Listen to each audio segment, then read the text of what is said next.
Good morning, or should I say good evening? It's 6 o'clock p.m. here right now. Yeah, over here it's about 9:08, so a little bit early. I mean, I usually wake up about 12 p.m. out here, but a little early, to definitely interview with you. So we are here with international superstar Marloes Coenen. How you doing today? Oh, I'm doing good. I'm leaving on Sunday to the States, so I had to do some medicals today and training and stuff like that, and what's about to happen. So let's talk about your next fight. You'll be headlining Invicta FC's first all-women's MMA show on April 28th in Kansas, and you'll be seeing a familiar face that day, Romy Rusin. You two met nearly 4 years ago, and the fight ended in your favor. What do you expect from her this time around? Well, she's a very young fighter, so she regressed a lot, and she has a really solid ground game. After our fight, I saw her fighting as well in Deventer at the Shuto European Championships, and there she armbarred girls within seconds, and she's really good. She's young, she's got good stamina. It will be an interesting fight. Yeah, definitely. We're all looking forward to that. So you've been in the sport of MMA for over 10 years. What can you Yeah. tell us about the evolution of women's MMA? Well, yeah. Well, it starts out with women's MMA. When I started out, it was called MMA, Hmm. and now after I was 19 when I won my first world title, and now I'm 31. I just turned 31, and all of a sudden, what I do is called women's MMA, and it really annoys me. And it's so strange because it separates us from the guys. It pretends that we're doing something different than the guys do, but we fight the same rounds, we fight under the same rules, and we train the same way. So why is it different? I mean, if you're gonna call it women's MMA, you can also call it, I don't know, veteran MMA or Dutch MMA or Japan MMA.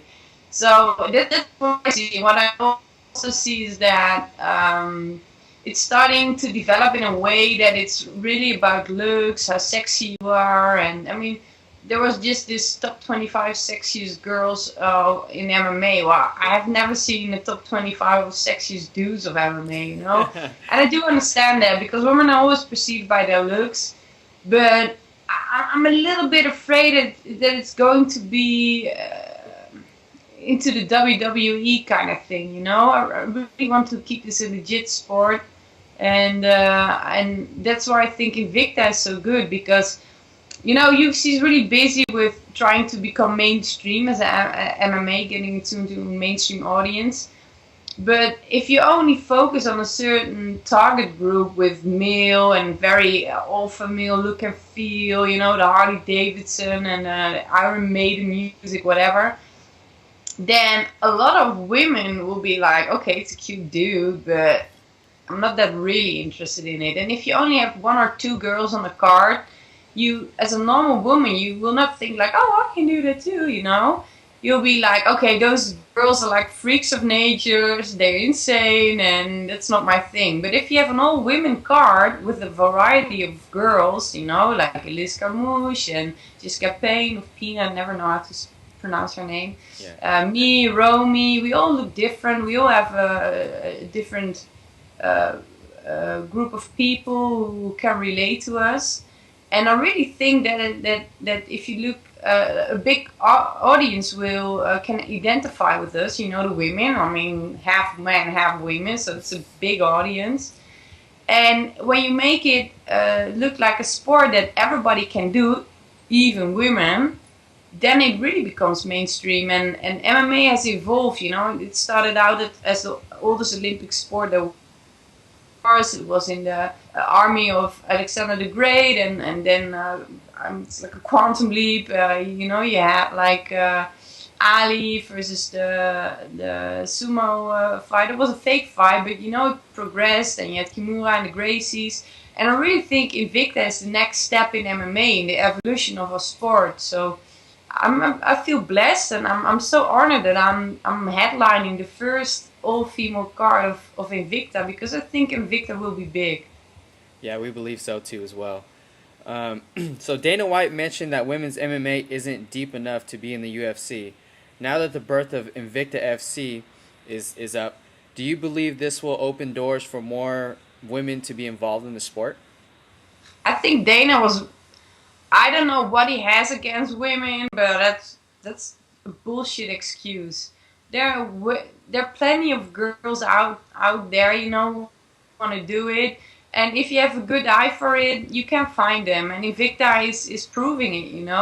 And the more money you can make in it, the more fame you gain, the more girls will progress towards the sport. So if you're a good wrestler and you think like, hey, what's the next step? And you see that MMA is making a lot of money, you can do that as a girl.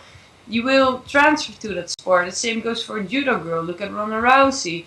So there are enough girls out there, and even if you do not consider the girls who can come to the sport, there are already enough girls out there. So that's nonsense. Yeah. Well, there's a lot of talk going on about performance-enhancing drugs, and a former opponent of yours recently tested positive for it. What is your thoughts about PEDs? Yeah, if you take it, that's your decision. What I always think is like, if you take it and if you get like cancer 20 years down the line, it will always be in the back of my mind like, did I develop the cancer because I took that stuff? And that's it. To me, it's scary. If other people want to do it, go ahead, do it. And if you get caught, well, you have to suck it up and don't feel bad for yourself because it's cheating. I can remember I was fighting in ADCC 2007 and I had to fight a transgender. It was a girl who wanted to become a dude. And her strength, I'm a strong girl. And she was almost a guy, I can remember I was in her garden, I saw the male hair on the upper legs. I was like, whoa, I'm fighting a dude, So there's a big difference in your performance. And if you look at the Olympic Committee, what they say is like the difference between a man and a woman is not if you have breast or a uterus or whatever, it's the level of testosterone. So if you take that stuff, you will have the power of a man, and that's unfair. Yeah, definitely it is. So please tell the fans what they can expect to see from you on April 28th. I'm really pumped because, I'm coming from a loss. I'm back at my 145 weight, the weight I started out in Strikeforce. I also fought on open weight and 155 and whatever. This is a way to really feel good at, and I'm really pumped. And I really want to prove to the people that when I was fighting at 135, the first time it was really good. Then the second time, 2 times, the making weight was hard because I traveled so much and I didn't take good care of my body. I want to prove to them that I can deliver a knockout, and that's what I'm gonna do at the 28th of April. So where can fans tune in and watch your fight? Go to invicta.com or invictafc.com. It will be broadcasted live and for free. But you really make me happy if you come to the arena in Kansas. I think it's very important that we have a big crowd out there and cheer for me. I need it. And I hope to see some fans over there. So is there anyone out there that you would want to thank for preparation of your fight? Yeah, of course, my Golden Glory team. The team I started out with. A trainer. Our group is now my own gym. And of course, Janet and Shannon, who made it happen, who established Invicta. And I'm going to make them proud. And how could fans connect with you? So, follow me on Twitter.